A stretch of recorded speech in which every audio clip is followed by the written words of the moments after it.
Have you experienced yung notification galing kay Facebook na sinasabi, your video is muted in certain countries where Meta does not have music right? So kung naka-receive ka mo ng notification nito sa mga videos na in-upload mo sa yung Facebook account, ang tanong, dapat bang ikabahala ito at mag-stop ka na lang sa pag-upload ng mga videos kasi nakakaroon ka ng ganyang notification?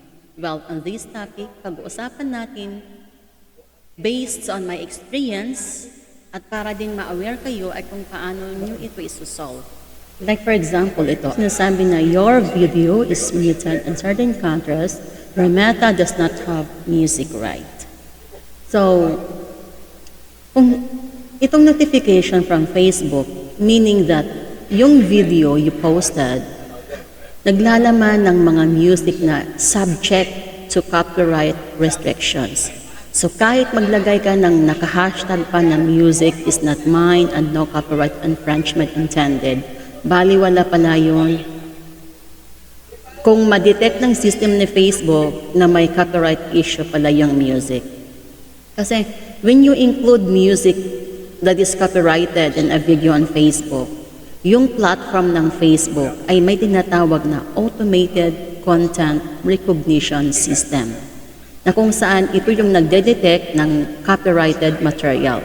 So in this case, where Meta or Facebook does not have the necessary music right or license for the copyrighted content in certain countries, minumute nila yung audio of the video when it's viewed in those specific regions.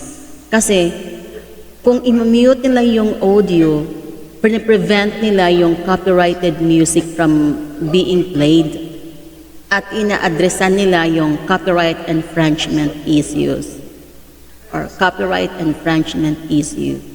So this way, yung Meta, parang nagko-comply na sila with copyright laws and regulations in various jurisdictions and prevent unauthorized use of copyright materials. So, yung dapat mong gawin dyan ay simple lang.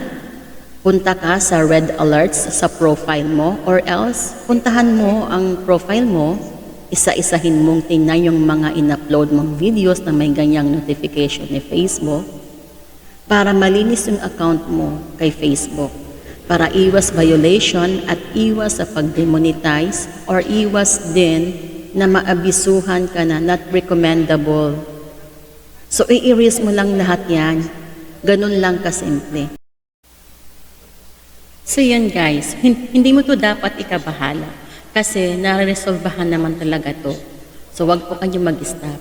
Tuloy nyo lang kung anong nasimulan nyo na nagbibigay ng magandang resulta. Kasi usually, mostly talaga ng mga content creator, doon din gumagawa ng reels sa mismong app ng Facebook, tapos meron doon audio na gagamitin mo. Yung audio mismo doon din, may mga audio doon na pag ginamit, nakaka-copyright din kayo.